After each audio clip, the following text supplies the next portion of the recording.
suis étonnée que ça existe encore. Normalement, c'est interdit en maternelle. Voilà, c'est maman, c'est manuel interdit ça. Maman est contente, maman n'est pas contente. C'est interdit à élémentaire. C'est épouvantable. Donc effectivement, c'est pas du tout un détail. Si je peux me permettre, un livre de Catherine Guéguen sur une enfance heureuse. Oui, c'est ça, pour une enfance heureuse, avec des éléments scientifiques qui attestent, qui sont absolument pas négociables, sur les effets néfastes de certaines pratiques sur le développement de l'enfant et qui valorisent une éducation qui est bienveillante et ça se défend de façon médicale. Donc, pas de négociation possible. Je vous en prie. Je vais juste faire une petite remarque avant de partir. Je vais vous dire qu'à mon avis, la classe sans notes, c'est pas un bon nom. Il ne faut pas mettre classe sans notes, c'est négatif. Hein. Et puis, c'est sans notes, on n'a rien, on n'a pas de notes, on ne pose pas, et tout ça. Donc, il faudrait classe par compétence, classe sans notes, c'est pas. C'est pas sexy. Non, c'est une classe par compétence, c'est bien. Voilà, C'est moi.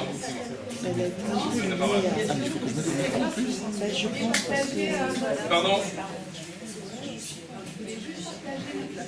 Là-dessus, c'est vrai que moi le retour que j'en ai de ça, c'est qu'à un moment un élève quand même a que du volume. C'est vrai qu'il y a souvent plusieurs compétences et que je crois que j'ai jamais vu que du rouge lors d'une évaluation d'un élève. Et là où ça m'intéresse moi d'avoir quand même, alors peut-être pas du rouge, peut-être qu'il faut changer la couleur, moins mis en cours d'acquisition moins,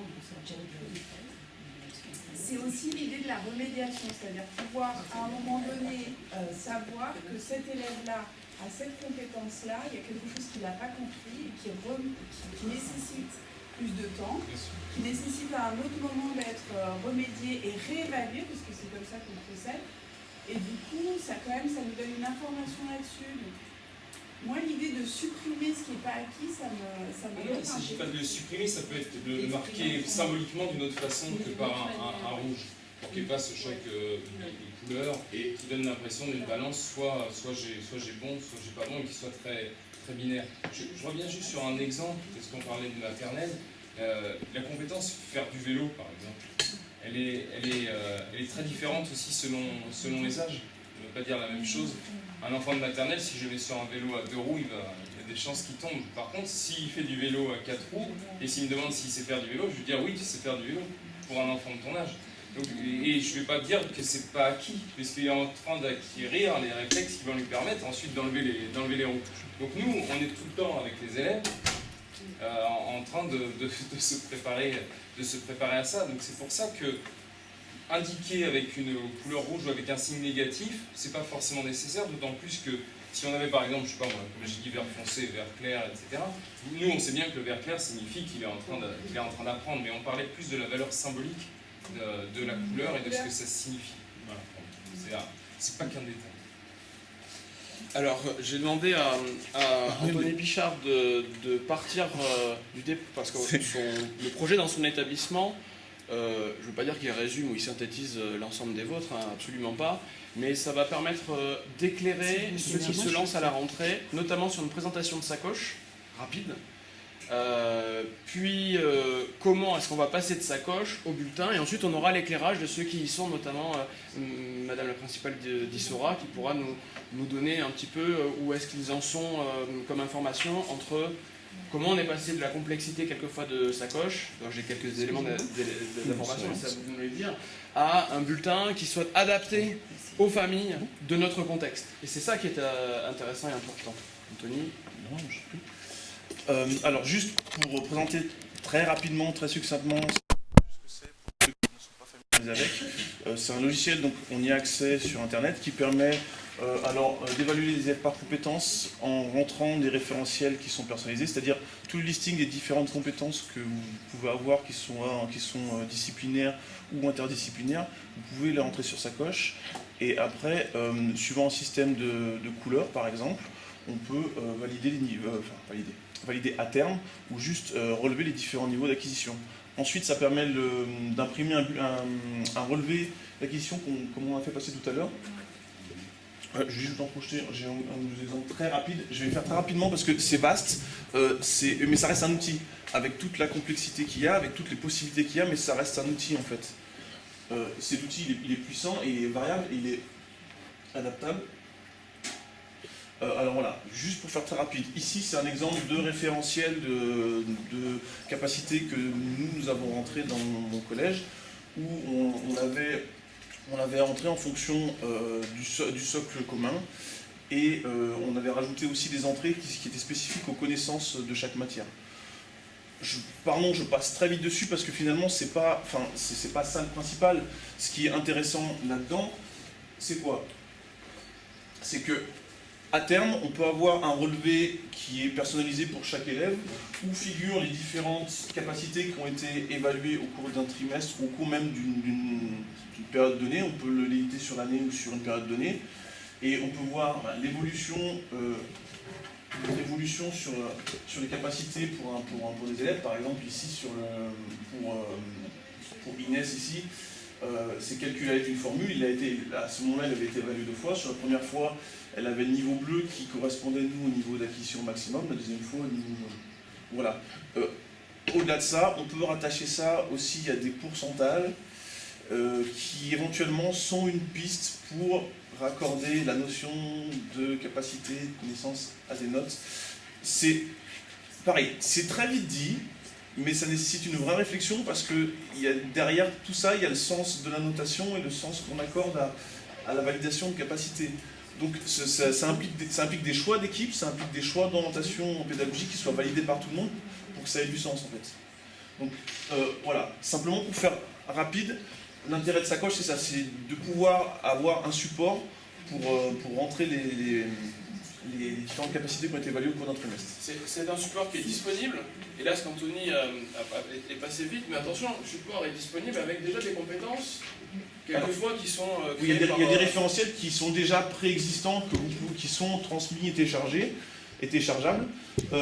Nous avions fait le choix de créer notre propre référentiel. C'est le choix qui a été fait à Isora, notamment, que je connais, et sûrement dans d'autres établissements. Sur Pronote notamment ici. Voilà, ça c'était pour faire rapidement. Ensuite, pour revenir à la façon dont nous avons mis en place le bulletin sur notre classe sans notes. J'ai un petit peu de temps ou pas? Je pars depuis le début ou pas? Alors. Si vous avez des questions d'abord sur... Ça t'a mis depuis 2 heures, Anthony. Je sais, c'est pour ça que je vais prendre. Alors, pour faire très rapide. Oui, mais c'est le bulletin, mais il y a 2 versions en fait. Voilà, super. En fait, sur le premier trimestre, en équipe, quand nous nous sommes réunis, nous étions convenus de faire en fait un relevé de capacité qui était sur Sacoche à communiquer aux parents, et aussi de ce qui jouait le rôle pour nous de notre bulletin, c'était de compiler les différentes compétences qui étaient transversales, donc liées au socle, avec tout ce qui est relatif à la langue, et de faire compléter par chaque professeur les capacités et connaissances qui avaient été travaillées sur le trimestre, et aussi de proposer des exercices, des activités ou des tâches pour que les élèves puissent les retravailler lors de la remédiation. Cet outil-là, alors ici il y a plein de couleurs différentes, c'est parce que nous, on l'avait mis aussi en commun sur Google Docs pour pouvoir le remplir chacun de son côté et que ce soit mis en commun. L'inconvénient de ça, c'est que c'était peu lisible finalement. Ce qui est ressorti après réunion d'équipe et après avoir réalisé les entretiens avec les parents et les élèves, c'est que finalement, même si cet outil-là était très pratique et avait, une fois qu'on est entraîné, une lisibilité qui était efficace et qui était très intéressante pour la suite, ça n'allait pas. Donc, au niveau de l'équipe, on a rediscuté ensemble pour pouvoir faire quelque chose qui était un petit peu plus formel et qui correspond un petit peu à ce qui vous a été présenté juste avant. Donc, la deuxième version de ce bulletin, c'est quelque chose qui ressemble à ça. Hop. Alors, où on avait listé, nous, pour les niveaux d'acquisition, on en a regroupé sur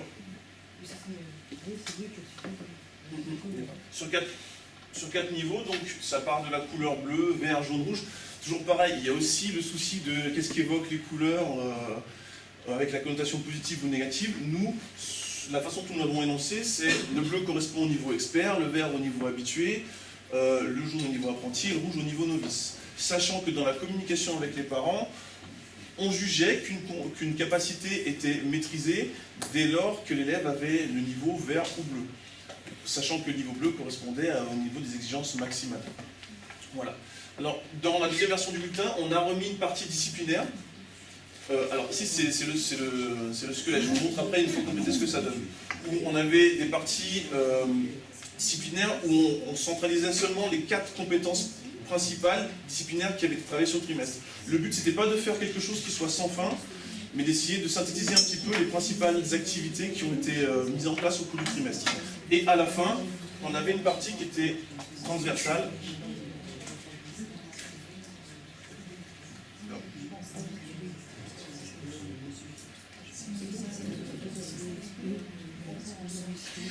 Voilà, on vous fait des conseils pour progresser avec des parties communiquées, de façon adaptée, extraire l'information, comprendre, raisonner et coopérer, et les conseils qui étaient donnés aux élèves.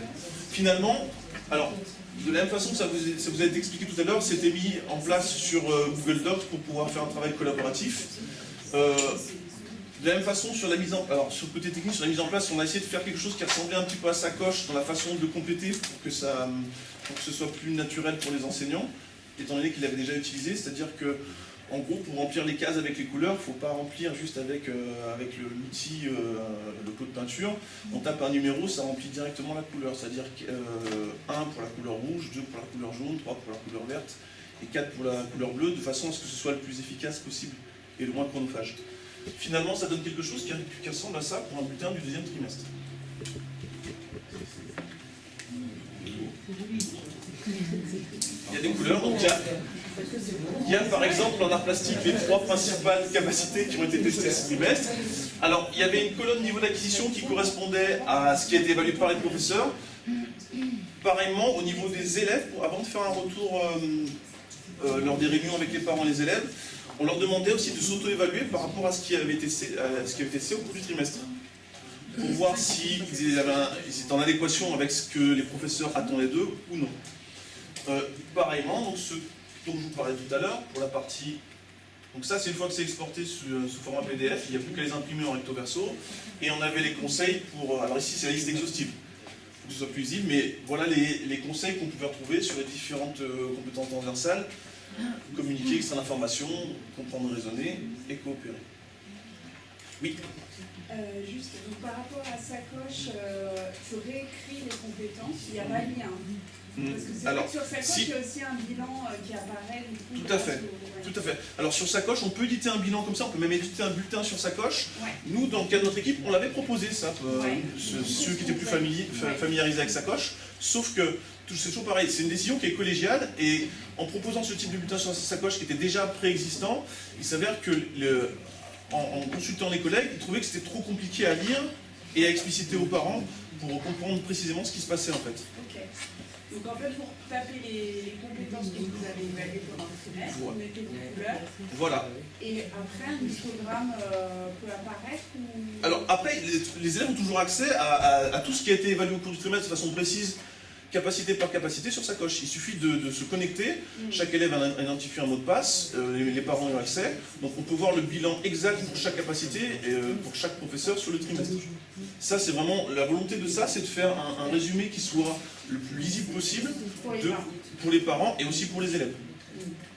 Et du coup, voilà, cet outil-là, c'est comme je vous le dis, il répond, alors, il a ses limites, il a ses avantages, mais qui répond, nous, à nos problématiques.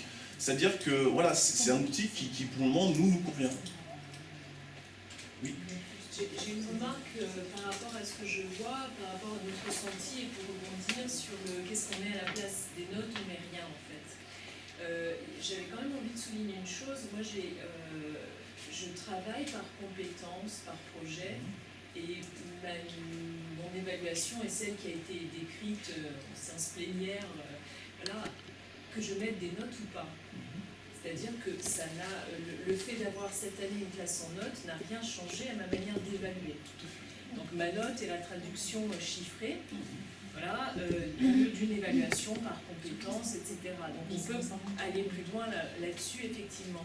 Mais voilà, je pense que c'est important de le souligner. Ce n'est pas forcément parce qu'on élimine les notes, je ne sais pas comment exprimer exactement, qu'on va forcément, parce que je pense que le gros blocage, il n'est peut-être pas dans le fait d'éliminer la note, mais de changer ce qu'est la pratique, c'est-à-dire est-ce qu'on évalue vraiment de cette manière-là ou pas. Alors moi je sais comment j'évalue, voilà, après à chacun de faire son inspection comme on disait, mais pour revenir à ce bulletin, effectivement, c'est de l'ordre du ressenti, hein, mais j'ai pas, voilà, je vois ce bulletin, je vois du rouge. Moi, je vois essentiellement du rouge. Justement, en disant en aparté, Voilà. c'est-à-dire Mais qu'il n'y a c'est pas un aucune proposition jugement. qui doit faire référence. Elle doit apporter des remarques, c'est ce que vous faites justement. Et moi, c'est le même sentiment que j'ai, parce que je connais la collègue d'anglais, justement, donc on en discute. Et effectivement, l'apparition de rouge, et dans ce que vous disiez, c'est fort juste, la note enlevée, et si c'est le seul projet d'enlever la note, ne suffira pas à faire changer les pratiques vis-à-vis des élèves. Par contre, réfléchir sur cette histoire de notes, réfléchir donc sur l'évaluation et sur ce que fait l'élève, En fait, c'est ça, le est une porte d'entrée royale avec un tapis roulant qui va très vite sur se questionner en tant qu'enseignant sur qu'est-ce que je fais avec mes élèves et comment est-ce que je vais contrôler leur apprentissage, non pas contrôler au bout pour savoir si, parce que le mot contrôle est très fort là-dessus, hein. Je vais contrôler s'il a bien acquis tout ce que j'ai proposé à cet élève-là. Mais non, l'évaluation doit devenir un outil au quotidien pour guider l'élève dans son apprentissage. Oui, ça oui, effectivement. Mais dans ce cas-là, Et donc là-dessus, le rouge, du coup, ne devient pas forcément très intéressant. J'aimerais entendre... Mais pardon, je te coupe 2 secondes. Juste pour rebondir, c'est tout à fait exact. Et c'est une des limites voilà, c'est une des limites clairement de ce type de bulletin-là. Juste ce qui est intéressant, par exemple, ici, c'est que l'élève, lui, quand il s'auto-évalue, par exemple, ici, il s'est mis systématiquement tout en rouge. Alors, c'est très fort parce qu'il y a l'auto-évaluation. Je sais plus qui le soulignait tout à l'heure, mais on n'a jamais un élève qui a tout. C'est pas possible. Oui, oui, oui. Jamais. Donc, le point positif, déjà, c'est ça. D'accord. Je vois pas bien Ça nécessite une explicitation. Et encore une fois, on est sur l'auto-évaluation de l'élève. Hein. Pardon, j'étais un peu excusé de temps de parole, je fais très vite du coup. Ça implique aussi, tout à l'heure, on l'a évoqué un petit peu, ça implique aussi qu'il faut aussi repenser la manière dont on communique avec les parents, c'est-à-dire que... Les mots sont importants, on s'adresse à des gens qui parlent hein, quand même. Tout à fait. Et c'est ça qu'on a peut-être oublié avec le chiffre. C'est pour ça que c'est intéressant, la novice, apprenti... habitué, expert. Habitué, voilà, on est immédiatement dans la progression et novice, c'est bien. Enfin, pour la notation positive, donc effectivement, mais c'est grâce aux mots, c'est pas grâce à la couleur qui est... Et donc, pour la remise des bulletins, on avait des entretiens, donc on était par binôme de professeurs, on recevait les parents avec l'élève, et ça donnait lieu à un entretien. Pour pouvoir expliciter un petit peu le bulletin d'une part, et refaire le point avec l'élève et le parent d'autre part, en laissant la parole à l'élève. Voilà. Pardon, j'étais un petit peu tout à l'heure. Sur les conseils pour progresser qui est en bas du bulletin. Qui le remplit et est-ce que c'est une concertation avec tous les professeurs? Est-ce que c'est le professeur principal qui, en fonction de ce qui ressort dans les compétences validées ou pas, et alors, ici, là, pour le deuxième trimestre, en tout cas, ce qui avait été fait, c'est que c'était le professeur principal qui avait commencé à remplir cette partie-là, toujours à discrétion de la validation de l'équipe. C'est-à-dire que, comme le remplissage du bulletin se fait tous ensemble systématiquement, pour chaque élève, on a un visuel sur ce qui a été rempli et la possibilité d'ajouter une remarque, un commentaire, un conseil. ça se fait pendant le conseil de classe? Non, ça a été fait chacun de notre côté, en ligne. Par le PP. Alors, cette partie-là a été pré-remplie par le PP, avec s'il y avait des remarques supplémentaires ajoutées d'un professeur quelconque de l'équipe, il était libre à lui d'inscrire son conseil. C'est une coécriture.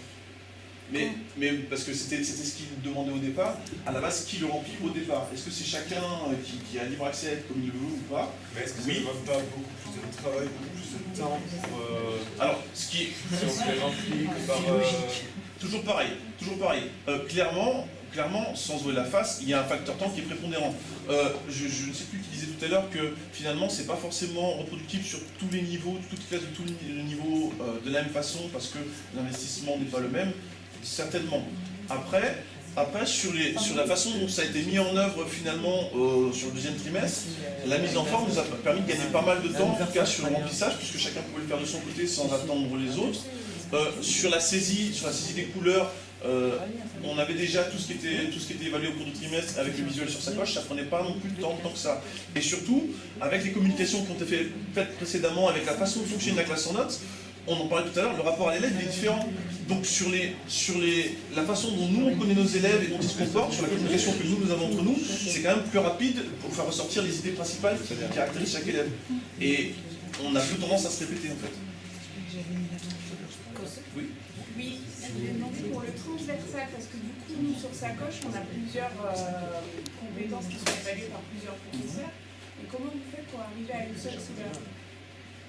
Mais sur le transversal, vous voyez, il n'y a pas de couleur. Ce sont juste des conseils pour D'accord, progresser juste ici. des conseils pour progresser. Et alors, sur les compétences, on va dire plus disciplinaires, du coup, si vous avez, je sais pas moi, jaune, vert, rouge, vous voulez les choses toutes les trois, ou parce que j'ai pas très bien vu, mais j'ai l'impression qu'il n'y a qu'une seule colonne. Oui, alors. Qui est,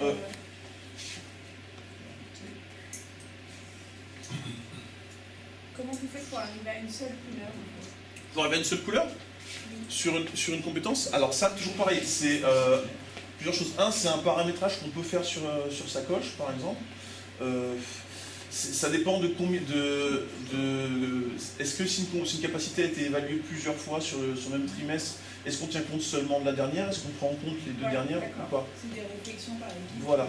Et du coup, toujours pareil, je peux parler d'outils, mais du coup, oui, c'est de la configuration d'outils, où finalement on se fixe un seuil de validation ou d'acquisition du niveau habitué. Voilà.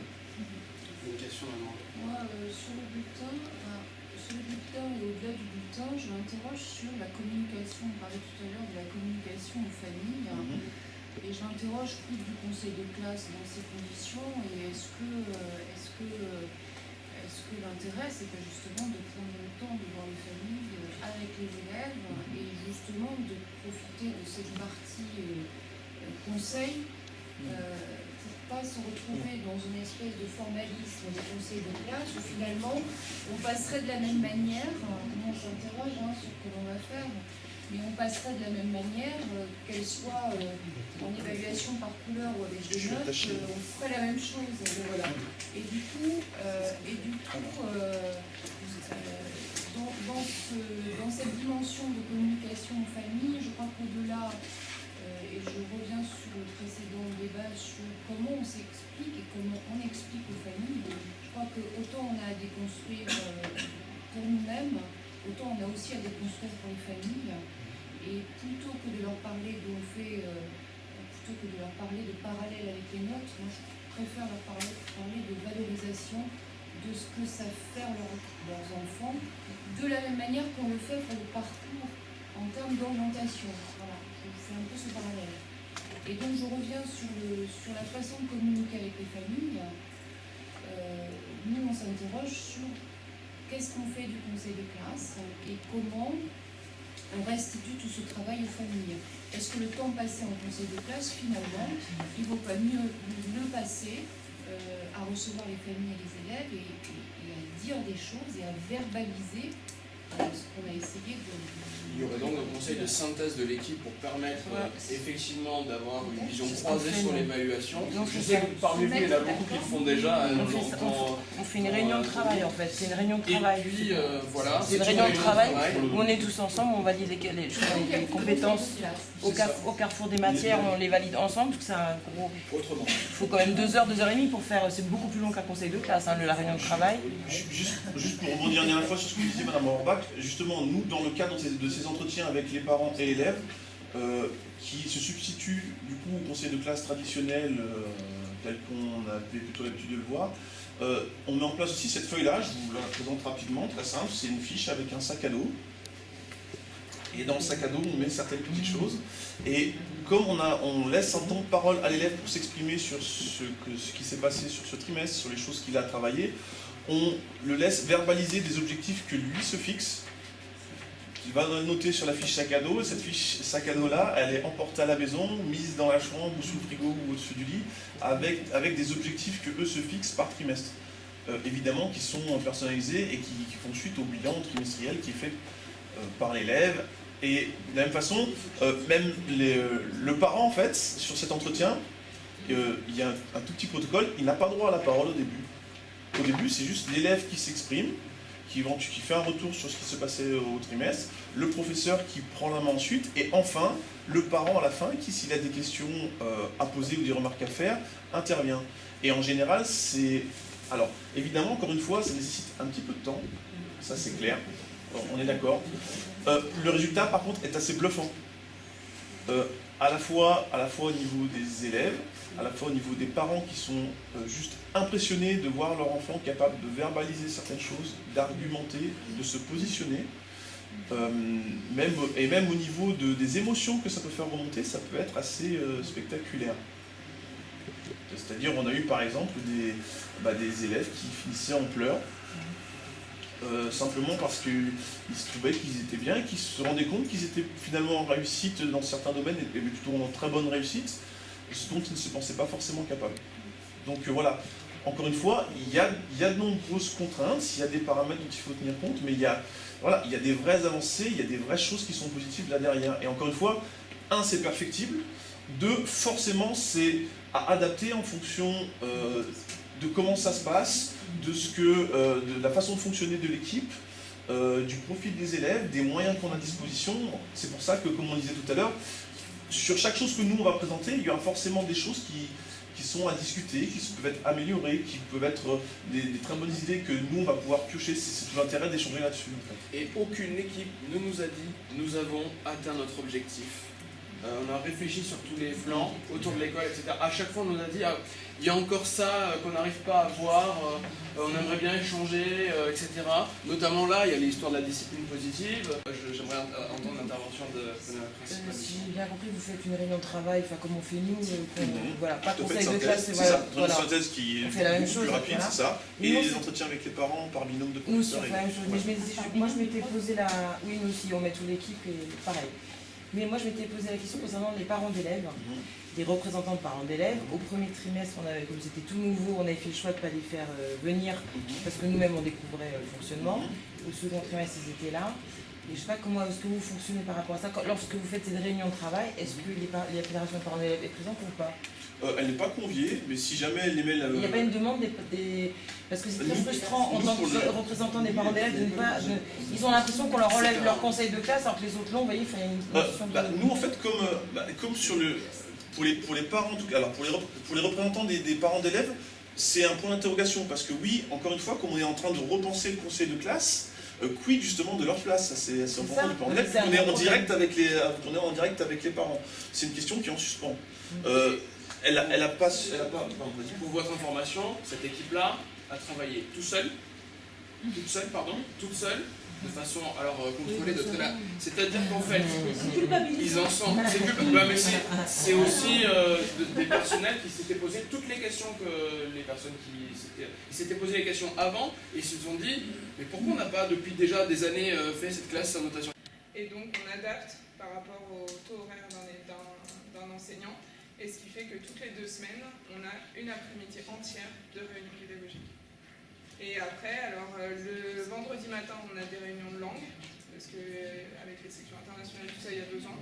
Et le vendredi après-midi, c'est une réunion pédagogique avec un ordre du jour donné, et c'est inscrit dans notre emploi du temps. Voilà. Mais c'est un fonctionnement... Qui va accepter de rapporter, qui meurt d'envie de rapporter? Mathieu, il a une grosse voix. Mathieu, il a une super grosse voix. C'est Julien, c'est bien, donc Mathieu, je ne me sens pas concerné. Juste inciter pour les collègues qui vont se lancer sur vraiment l'idée de demander des regroupements, une aide négociée, c'est une bonne chance, et demander des regroupements une fois les 2 mois par trimestre, un peu plus si vous pouvez. Et la deuxième chose, de bien penser la formation des élèves, de faire des vrais temps d'analyse, de contrôle avec les élèves, de vrais temps de réflexion sur la note, pour vraiment les mettre de notre côté tout de suite, et pareil sur les parents. Comme nous, on gère les notes et les pas notes, ça me prend à peu près, je pense, 3 heures en début d'année auprès des élèves. Qu'est-ce que c'est qu'une note? Regardez votre contrôle, qu'est-ce que vous pouvez dire? Comparer 2 contrôles, un peu comme on fait en formation initiale, si vous êtes passé par là. Même chose avec les élèves qui voient bien qu'un 10, un 10, c'est pas la même chose, etc. Et même pour les bons, je pense que c'est vraiment le moyen de de les passer de l'autre côté beaucoup plus rapidement.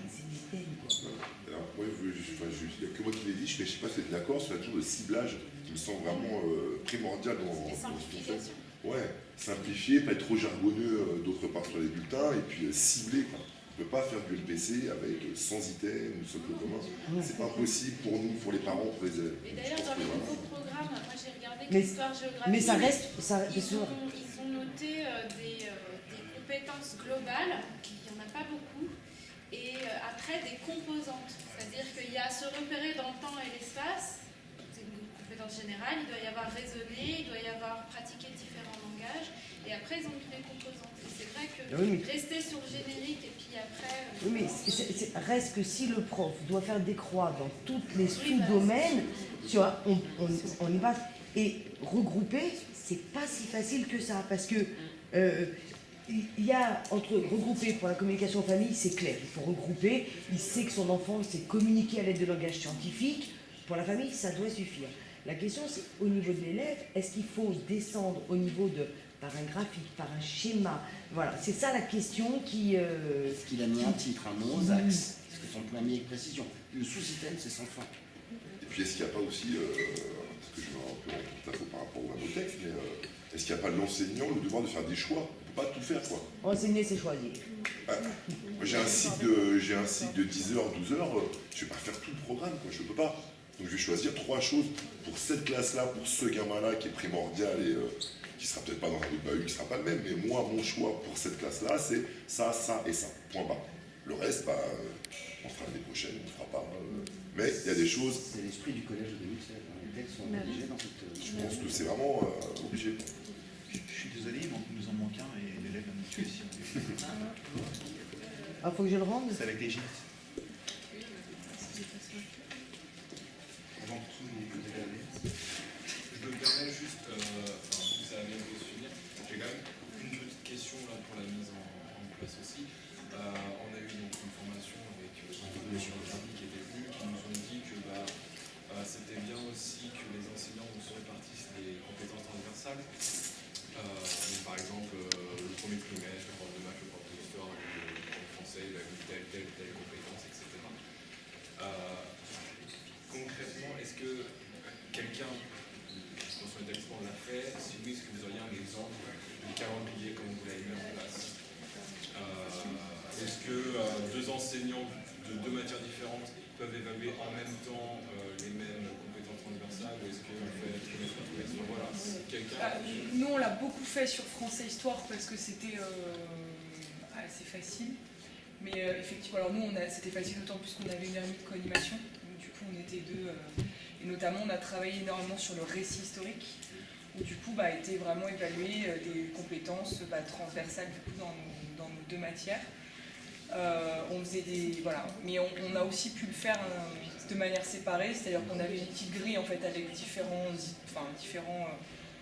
je sais plus comment appeler ça, mais nous on appelle ça différents savoirs du coup, et donc j'évaluais plus le côté un petit peu histoire, elle évaluait plus le côté français, et puis surtout à la fin ce qui était extraordinaire, c'est qu'elle m'a aussi formée à pouvoir évaluer aussi du coup le côté plus français, et c'était... On faisait cours à 2, mais on avait 1 heure et demie de co-animation, mais sinon on essayait de travailler en lien en tout cas sur nos systèmes d'escale.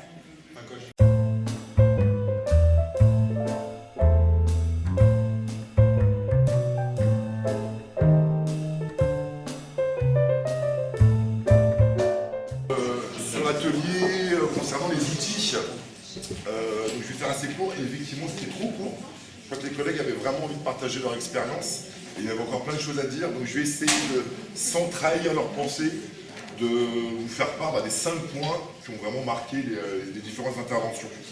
Donc concernant les outils, on a insisté sur, premier temps, l'aspect important de la lisibilité des documents, c'est-à-dire que ce soit les bulletins, que ce soit les... c'est bon. Que ce soit les bulletins, tous les documents qui sont donnés et aux élèves et aux parents, d'avoir une vraie lisibilité de ces documents et pas tomber parfois dans des discours soit trop jargonneux, soit trop compliqués. Donc premier point, la lisibilité. Deuxième point qui est lié, tout est lié, sur l'aspect chronophage de ces dispositifs sur notation chiffrée. qui se traduisent parfois par des usines à cases, voilà, où il y a toute une série d'items à remplir ou à cocher. Et ça, c'est un écueil dans lequel il faudrait éviter de tomber forcément. Troisième point, et qui est très lié à notre sens, sur la notion de ciblage, le fait de choisir. Je crois qu'aujourd'hui, et dans l'esprit des programmes, on ne peut pas tout faire. Donc, chaque contexte d'établissement, chaque classe même, il va falloir choisir des compétences, des capacités clés, voilà, sur lesquelles on ne va rien lâcher avec nos gamins. On ne pourra pas faire tout le programme, je pense. Je suis enseignant d'EPS, sur un site de 10 heures, je ne pourrais pas faire toutes les capacités de fiches ressources. Donc il va falloir choisir et cibler ce qui est fondamental à nos yeux. Et ce ne sera peut-être pas la même suivant les différents établissements. Donc cibler, choisir, pour encore une fois gagner en cohérence. Ça fait la liaison avec l'importance de la cohérence au sein des équipes, qui est le quatrième point qu'on a évoqué, où ça semble fondamental, encore une fois, d'avoir beaucoup de communication entre les différents collègues pour avoir des outils communs, des modes d'évaluation communes, pour gagner en cohérence. Et cette cohérence, et ce sera le dernier point pour aller vite, cette cohérence, on l'aura grâce à des temps de concertation. Alors, il y a pas mal de collègues là, qui avaient apparemment des temps de concertation fléchés sur leur emploi du temps, ce qui n'est pas le cas partout, mais ça semble indispensable d'avoir des plages horaires où on puisse communiquer, dialoguer entre nous pour se mettre d'accord. J'espère que les collègues qui étaient avec moi, j'ai tout dit, à peu près. Voilà. Merci beaucoup et bravo.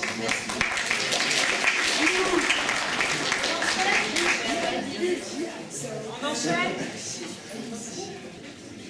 Alors on va peut-être commencer par la communication avec les élèves. Donc il y avait plusieurs points. On a commencé par les bulletins. Donc l'idée c'était que dans de nombreux établissements, la vie de l'élève était prise en compte, institutionnalisée un peu dans le bulletin, avec par exemple le constat, les objectifs qui étaient clairement inscrits par l'élève. Les conseils de classe étaient ouverts aux élèves. Donc les élèves pouvaient venir en conseil de classe devant les professeurs. Certes, ça ne se fait pas forcément systématiquement, mais c'était une idée, à condition de bien préparer les élèves, parce que c'est quand même un exercice qui est difficile, et que ça ne soit pas quelque chose qui devienne un tribunal en fait, qui peut passer pour l'élève, être face à tous ses professeurs, ça peut être vécu comme une situation un peu traumatisante. Donc il y a toute une partie de préparation qui est importante, et il y a aussi une habitude qui s'installe. C'est ce qui se fait au collège international, par exemple. Ensuite, donc, avec les élèves qui travaillent sur l'auto-évaluation, en sachant que ces élèves seront aussi un relais quand ils rentreront chez eux, non seulement pour expliquer l'apprentissage et l'évaluation par compétences, mais aussi voilà, pour aider à savoir où en est son enfant. Il faut que lui soit capable aussi de s'auto-évaluer pour en discuter. Donc une transparence dans la pédagogie aussi de la part des professeurs, que ce soit clair. Ensuite, il y a les temps aussi de concertation avec les collègues qui sont extrêmement importants. Dans les établissements où ce temps n'a pas pu avoir lieu, ça a en fait pu faire échouer ou en tout cas mal se terminer le projet de classe par compétences. Donc ce qui est important, c'est de communiquer à la fois avec les collègues qui travaillent sur les projets de classe compétences, mais également ouvrir ses cours, ouvrir les moments de concertation aussi aux autres collègues pour petit à petit généraliser cette pratique et l'ouvrir aussi aux collègues qui n'étaient pas forcément partants au départ, parce que c'est une des choses qu'on a évoquées, c'est le fait que on a quand même certains collègues tous qui refusent, qui ne voient pas l'intérêt d'évaluer par compétences, qui voient plutôt que des inconvénients comme la perte de temps, le fait de démultiplier toutes les tâches, etc. Voilà, donc c'était important de bien inviter les collègues et de dépasser les clans, les amitiés qu'on peut avoir. Enfin, forcément, on a toujours des collègues avec qui on s'entend mieux et arriver à être professionnel. Sachant que dans ce genre de cas, parce que c'est quand même, ça peut être relativement clivant dans les équipes, voire générateur de tensions relativement fortes. Quand on met en œuvre, quand on met en place une classe sans notes, c'est pas forcément à l'enseignant ou aux enseignants ou à l'équipe qui met en place d'avoir ce rôle de personne qui va convaincre. On l'a abordé à plusieurs reprises. Il y a aussi tous ceux qui sont impliqués. Ça passe par les élèves qui sont peut-être les plus fervents défenseurs de la classe sans notes parce qu'ils y voient directement l'intérêt, un intérêt même individuel. Et aussi ça passe parfois par les familles qui au début se posent des questions et qui progressivement font un travail sur elles-mêmes aussi et se rendent bien compte qu'on est là dans l'intérêt de ce qui est le plus cher à leur cœur, c'est leurs enfants. Hein. On parlait aussi, alors je parle un tout petit peu pour le chef d'établissement, dans la nécessité de soutenir ces collègues-là. Hein. Pas en rentrant dans une logique d'opposition par rapport aux autres, mais d'être quand même un support, un appui, celui qui va aussi expliquer aux familles, celui qui va aussi soutenir et peut-être organiser les moyens par le biais de moments de concertation ou pas, mais qui va essayer pour sa part de trouver les éléments facilitateurs.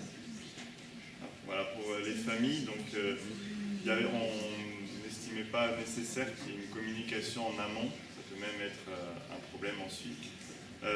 Donc c'est-à-dire qu'une fois que les élèves sont rentrés dans leur classe sans notes,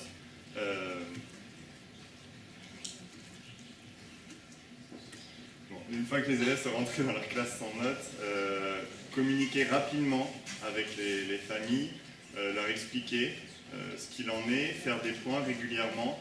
Il y a des moments importants, le premier conseil de classe, les premiers bulletins, faire des bilans avec eux réguliers, les recevoir alors quand ils le souhaitent et qu'ils en ont besoin.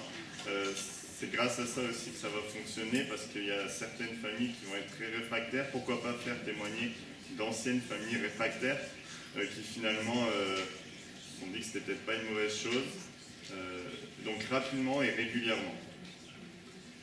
Alors, oui. Par rapport à ça, juste pour revenir sur les outils, je pense qu'aujourd'hui on a un outil qui est un outil intéressant. Ce contre quoi il faut lutter, c'est l'isolement. L'isolement parce qu'on se sent bien seul quand on n'est que quelques-uns dans une équipe. On va devoir prendre une position, prendre parti, expliciter. Moi, nous, on a échangé en aparté, c'était très bien, certains de nos outils. Je pense qu'il faudrait systématiser ce genre d'échange de pratiques pour éviter tout simplement, comme je le disais tout à l'heure en fumant la clope, de réinventer l'eau tiède. Il y a des choses qui sont déjà faites, qui ont déjà été discutées, qui sont évaluées, dont on a pu aussi, je dirais, affiner les choses. C'est quelque chose de super important et qui peut faire gagner du temps. Et quand on est dans une équipe où il va falloir communiquer, informer, rendre compte de l'utilité d'un tel dispositif, il n'est pas inopportun aussi, peut-être, d'inviter certains d'entre vous à venir faire un retour d'expérience, un témoignage avec des membres de l'équipe, mais aussi peut-être avec des parents. Ce serait peut-être aussi un moyen de gagner un temps précieux, en tout cas de montrer qu'on n'est pas les seuls dans notre établissement à faire ça. Sinon, le dernier point qu'on a abordé, c'était par rapport aux classes de 3e, le fait d'idée de comment faire avec ce niveau particulièrement, donc par rapport à l'orientation et aux examens. Donc, on a donné l'exemple de certains collègues qui évaluent déjà dans toutes les classes, que ce soit des classes évaluées par compétences ou des classes classiques, qui évaluent déjà par compétences et qui utilisent juste la note au moment du conseil de classe, parce qu'il y a une transposition sur sa coche, on peut avoir une traduction en note des compétences. Et ça paraît quand même nécessaire au niveau de la classe de 3e, ne serait-ce que pour voir l'orientation et puis pour les préparer à l'examen. Voilà, merci.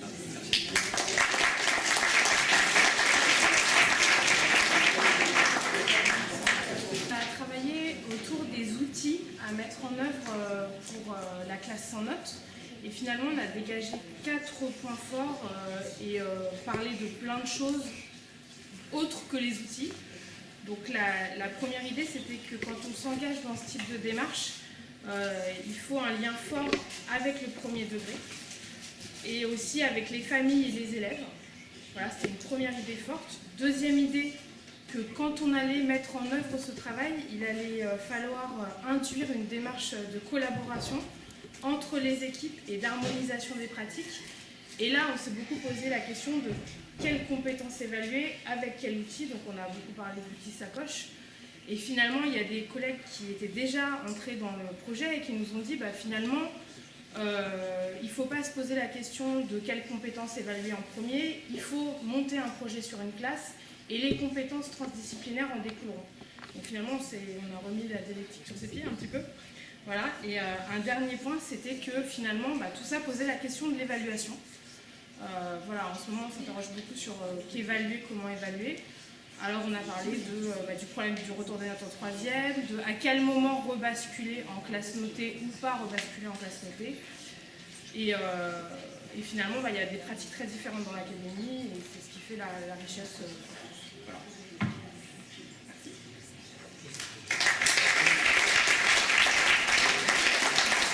En tout cas, ce qui est intéressant, nous étions autour de la classe. Donc cela touche aux familles, mais évidemment le travail de compétences, le choix sur les compétences, les savoirs, les modalités de concertation des équipes sont, comme on l'a déjà entendu sur les 3 autres groupes, absolument essentiels. En ce qui concerne le consensus qu'on a pu quand même traiter ensemble, la nécessité de rendre lisible le travail et les évaluations semblait, par rapport aux familles, par rapport à l'ouverture de cette classe, alors à la fois sur la communauté éducative, parce qu'il y a aussi tous les collègues, il y a les familles, il y a les CPE, les délégués, les collectivités locales, etc. Autour d'un établissement, lorsqu'on a une classe sans notes, nous sommes observés on va dire, de façon très transversale. Donc, il est nécessaire d'avoir des outils donc, de la classe, un outil presque au quotidien qui répond et qui renvoie à une certaine lisibilité de ce qui se fait en classe de façon très précise. Pour les familles au quotidien, et donc on a pu présenter un petit peu, donc vous connaissez Sacoche, d'autres établissements se sont lancés dans des modalités de documents partagés en ligne sur un cloud, où on puisse travailler sur des tableurs notamment. Et il apparaît aussi très nécessaire d'avoir un bulletin qui rend lisible, mais cette fois une certaine valorisation de ce que l'élève sait faire. En tout cas, c'est ce que l'on voit sur le terrain et qu'on a entendu ce matin. Extraire de Sacoche ou d'un tableur des couleurs, des notes, des algorithmes qui renvoient des pourcentages, c'est peut-être peu lisible pour les familles, parce que cela ne renvoie pas forcément à quelque chose de précis. Avoir un outil, alors on ne peut pas vous les projeter là, mais on a eu des exemples de bulletins qui semblaient intéresser un petit peu l'Assemblée, dans le sens où c'est ce que l'élève sait faire et c'est un document qui est simple, qui est lisible, qui est concret et qui renvoie à ce que je disais tout à l'heure, c'est-à-dire une valorisation de ce que l'élève sait faire. Le deuxième aspect, c'est que cette évaluation, elle doit être omniprésente. C'est-à-dire qu'il ne s'agit pas d'un contrôle en fin de parcours pour vérifier que les savoirs ont bien été acquis et sont réinvestis dans un cadre donné, mais elle renvoie au temps d'apprentissage. Je suis professeur d'éducation physique et sportive. Si j'évalue au bout de 3 semaines mes non-nageurs, je ne sais pas comment je vais faire. Bon, évidemment, on peut travailler par compétences, mais les progrès nécessitent du temps. Donc, se pose la question des trimestres et des semestres. Se pose la question du temps pour valider une compétence et... M. Potet me regarde et me fusille. On ne valide plus les compétences. Les compétences sont là pour guider l'apprentissage des élèves. Non, il me fusille pas, il est très bienveillant. Mais j'ai entendu tout à l'heure, effectivement, et c'est fort juste, que cette histoire de valider les compétences pose question. On est là pour guider l'apprentissage, et c'est le deuxième point sur l'évaluation omniprésente. Elle doit construire et elle doit guider les savoirs. Donc c'est le fameux contrôle à la fin qui doit être en fait au quotidien pour mesurer et permettre aux élèves de travailler. Alors j'ai entendu en sortant la question sur l'auto-évaluation qui est centrale. Il y a des bulletins sur lesquels apparaissent l'auto-évaluation, c'est-à-dire la lecture que fait l'élève de son travail, et vous comprenez bien qu'à l'adolescence on est beaucoup sur l'estime de soi et c'est un enjeu fort à la fois sur le développement psycho-affectif des élèves, mais aussi sur le climat scolaire. Parce qu'un élève qui ne se sent pas bien, qui se sent un peu rejeté par les autres ou dévalorisé, croyez-moi, et vous le savez, et je vous crois, que cela déborde un petit peu entre son travail scolaire et le reste. Donc, c'est une question à se poser sur l'auto-évaluation et l'apparition de cette auto-évaluation. De fait, il est, à mon avis, intéressant de travailler sur cette auto-évaluation, et dès lors qu'elle apparaît, d'abord, on arrive à bien mesurer la distanciation entre ce que l'élève croit savoir faire ou estime savoir faire et ce que l'enseignant mesure. Et c'est cette distanciation qui va peser sur l'évaluation, sur l'orientation. Lorsque l'élève se connaît très bien, il s'oriente mieux et plus facilement, ça vous le savez. Et dernier point sur la réintégration de la note, je vous passe la parole parce que je vais encore me faire accuser de la monopoliser. Non, sur la réintégration de la note, on l'a évoqué bien sûr, puisqu'il y a une nécessité institutionnelle à revenir à la note, notamment en troisième, la question se pose, et puis bien sûr pour les examens. On l'a peu évoqué, une piste éventuelle étant de réintroduire progressivement la note, éventuellement en demandant, on ne l'a pas évoqué mais je le dis ici, en demandant clairement à l'élève sur une évaluation ce que lui se serait mis comme note. Ça peut être une façon de revenir à la note. Je reviens sur 2 points qu'on avait évoqués aussi, assez concrets, sur les couleurs, parce qu'on m'a dit, nous on a remplacé par des couleurs. Alors, la difficulté de remplacer une note par une couleur verte et une couleur rouge, c'est qu'on se retrouve à nouveau dans un système binaire. On va avoir ceux qui ont réussi et ceux qui n'ont pas réussi, et si on voit que du rouge sur un bulletin, c'est un petit peu dévalorisant. Donc c'est ce que tu disais, il faut essayer de trouver une forme d'évaluation positive qui ne passe pas nécessairement par une couleur aussi forte que le rouge par exemple. Et puis la notion de temps pour construire les savoirs, on en a discuté aussi, elle est importante. On a parlé du trimestre qui est une nécessité, qui est une division institutionnelle mais qui ne correspond pas forcément au rythme de l'élève. Certains élèves sont en difficulté au bout d'un mois et c'est toujours délicat d'attendre décembre pour s'en rendre compte du point de vue institutionnel avec un conseil de classe. Et finalement, ce que pose la question de l'évaluation et la question des bulletins qu'on a évoqués, de tous ces outils, repose la tenue des conseils de classe, la façon dont ils se tiennent et aussi la façon dont doivent évoluer les pratiques des enseignants pour avoir une évaluation qui soit le plus juste possible et puis la plus bienveillante. J'en profite pour terminer sur ce point-là. Il existe actuellement un groupe de travail académique sur les conseils de classe autrement, donc ils sont animés par, certains d'entre vous en font partie, ils sont animés par Lucie Dumoulin qui est ici. La publication ne devrait pas forcément tarder, dans quelques mois, semaines. Formidable, dans quelques semaines, donc quelques jours peut-être. Il y a donc des établissements qui organisent le conseil de classe de façon radicalement différente que celle que l'on connaît culturellement dans nos écoles. Et la lecture des travaux que les professionnels, les professeurs, les CPE et personnels de direction qui construisent ce groupe de travail, la réflexion qui est portée est très intéressante et je vous invite sur le site de la Cardi qui se projetait derrière nous, d'aller très vite dans la partie groupe de travail pour regarder un petit peu le fruit et les éléments de réflexion qui sont portés. Et je profite aussi pour féliciter ceux qui ont déjà contribué par rapport aux classes en notation chiffrée. Beaucoup sont présents ici et c'est, pour information, un outil, une lecture qui est lourdement utilisée en formation initiale des enseignants et même aussi en formation des personnels de direction et des IPR, j'imagine. Alors ça me laisse l'occasion de laisser la parole pour la synthèse à Madame Ferrier.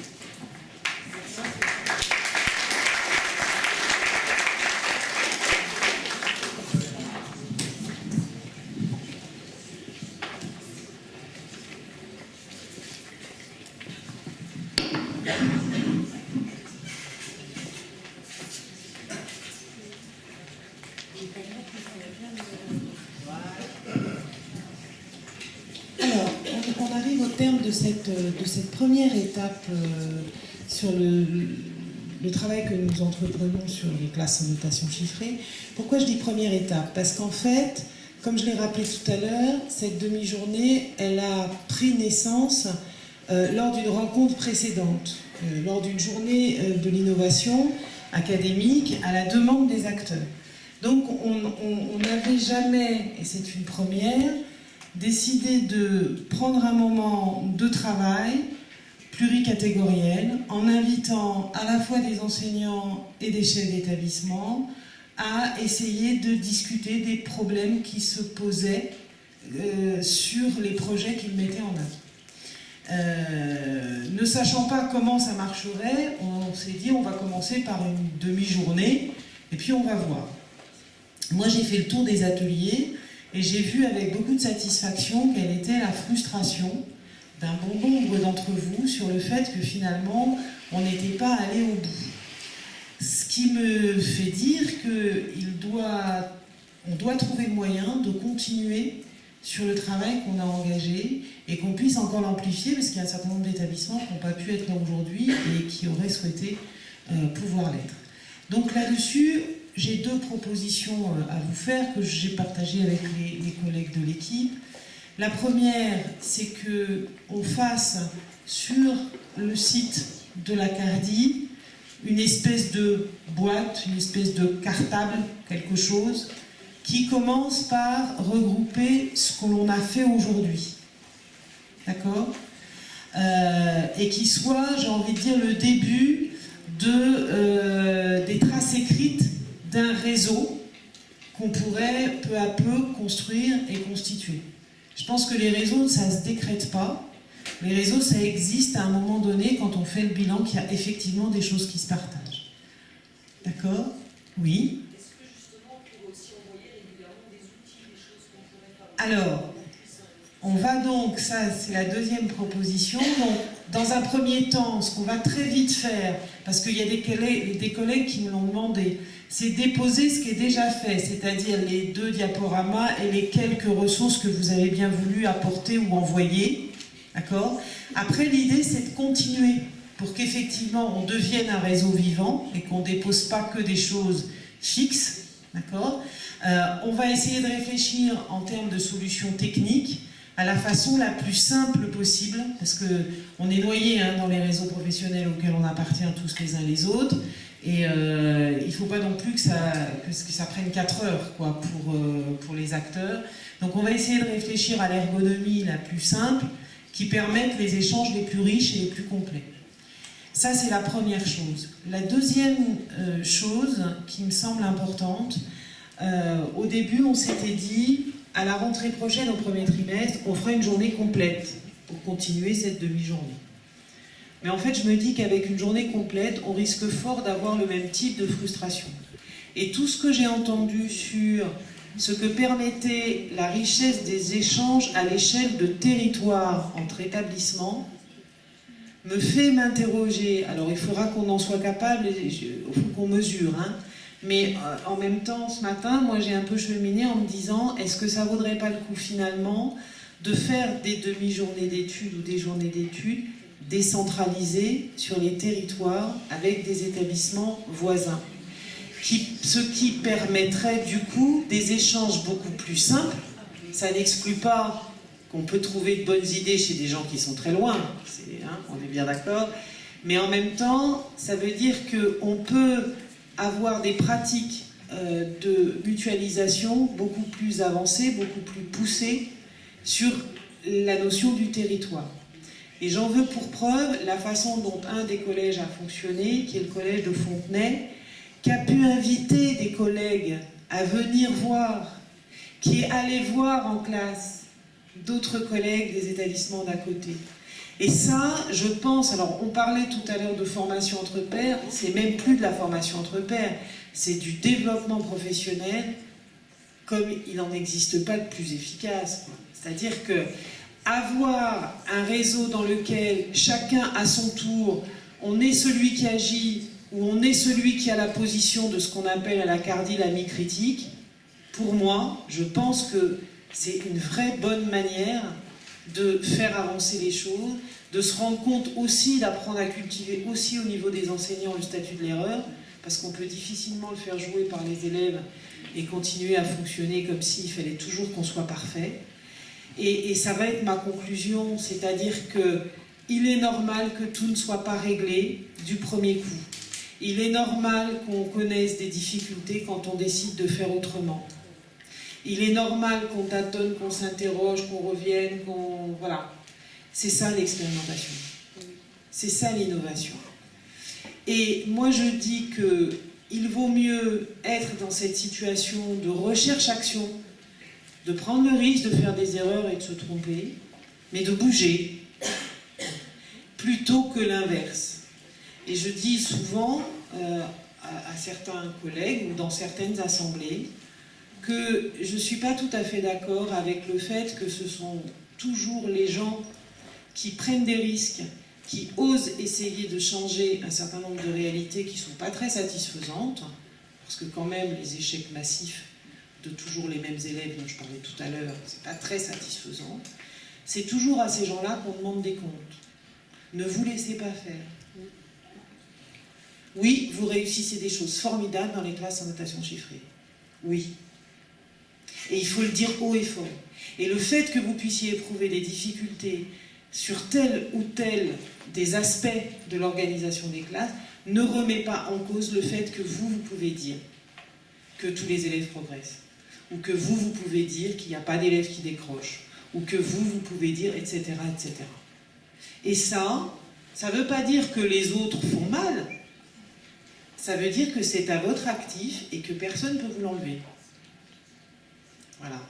Et c'est vrai, je l'ai entendu dans un atelier, j'en finirai là, c'est vrai qu'il y a des pratiques, quand j'en ai parlé, qui sont des pratiques qui se pratiquaient avant les classes sans notation chiffrée ou qui se pratiquent en dehors des classes sans notation chiffrée. Bien évidemment, heureusement, heureusement. Maintenant, ce qui est intéressant dans ce que vous faites, c'est que toutes ces bonnes pratiques, c'est-à-dire ce que moi je pense être des pratiques bonnes pour les élèves, hein, c'est à ça que je fais allusion, toutes ces pratiques bonnes pour les élèves, comme par hasard, on les retrouve lorsqu'on a pris le risque de déstabiliser suffisamment de choses, c'est-à-dire d'enlever un élément fondamental de l'école qui est la note, et que du coup ça nous oblige à penser autrement, à faire autrement. Voilà. Et ça, personne ne peut vous enlever, à vous qui mettez ça en œuvre, le fait que vous avez décidé de prendre ce risque-là. Voilà. Donc, je vous invite dans quelques temps à venir sur le site. On ne sait pas comment on va flécher, ça c'est l'affaire des spécialistes, mais ils savent bien faire les choses. On fléchera ce cartable de la journée des classes sans notation chiffrée, cette boîte. Et puis, on vous invitera et on vous donnera des indications pour pouvoir alimenter tout cela. Et à la rentrée, on essaiera de faire en sorte qu'on se promène un petit peu dans les territoires pour vous mettre à contribution pour l'animation de ces fameuses rencontres autour des classes sans notation chiffrée dans les districts. Vous avez bien entendu, j'ai bien dit, pour vous mettre à contribution dans l'animation des classes sans notation chiffrée. Oui. Je rappelle qu'il y a plein de ressources. Alors, il y a déjà, sur le site de la CARDI, sur ces classes sans notation chiffrée, il y a déjà des ressources, il y a des monographies qui ont été écrites par des collègues et qui sont dessus, il y a des outils de groupe de travail, il y a déjà des choses, hein, vous pouvez y aller. Et puis, dernière chose qu'on vous a préparée aussi, et qui sera dans ce cartable, c'est une bibliographie d'un certain nombre de choses concernant l'évaluation et qui vont dans le sens et qui peuvent vous aider, si vous discutez avec un certain nombre de collègues, à avoir des argumentaires construits. Voilà. Est-ce que j'ai oublié quelque chose? Je parle sous contrôle. Oui, une demande de Marianne. Les gens qui sont venus à la tribune, s'ils peuvent remplir le Ah oui, tous ceux qui ont... Voilà, pour qu'on puisse vous faire apparaître dans le film, il y aurait une autorisation d'image à nous remplir absolument avant de partir, s'il vous plaît. On vous remercie. Oui. Est-ce que vous pouvez me confirmer ce que vous avez dit tout à l'heure concernant le fait que vous avez mis nos adresses à disposition pour qu'on puisse se retrouver parce qu'on n'a pas eu l'occasion d'avoir les contacts? Tout à fait. Mais ce qu'on va faire, c'est que, alors déjà, systématiquement, les noms des établissements vont apparaître. Si vous en êtes d'accord, puisque vous nous avez envoyé vos adresses mail au moment de l'inscription, mais il manque quand même les adresses mail des gens qui se sont rajoutés. Mais peu importe. En tout cas, si vous en êtes d'accord, les adresses mail des gens qui avaient été communiquées au moment de l'inscription, elles peuvent être quelque part dans cette boîte, il n'y a pas de problème. Et ça serait bien parce que ça vous permettrait de... Maintenant, je ne sais pas si vos noms, avec assez Créteil derrière, vont vous dire quelque chose les uns les autres, mais peut-être que oui, enfin peu importe, c'est pas grave. C'est pas grave. En tout cas, il y aura l'ensemble des établissements, ça va vous permettre de repérer qui étaient de la même commune que vous, et puis les noms des gens, si vous les connaissez, tant mieux, si vous les connaissez pas, c'est pas grave. Est-ce qu'il y a des oppositions à ça? Non mais on a le droit de vouloir mettre son adresse mail sur un site. On essaiera de trouver une solution pratique pour que vous ayez l'information la plus précise possible en fonction de ce que Voilà. vous cherchez. Voilà. Mais ça va se construire petit à petit. C'est-à-dire que comme on nous a demandé un certain nombre d'éléments tout de suite, on va tout de suite mettre sur le site un certain nombre de choses. Puis après, on va construire au fur et à mesure. Voilà. Est-ce qu'il y a d'autres questions? Mais en tout cas, on vous remercie beaucoup d'avoir fait de cette première un moment réussi, un moment de partage riche. Et puis, on vous souhaite d'excellentes vacances et on vous dit à la rentrée.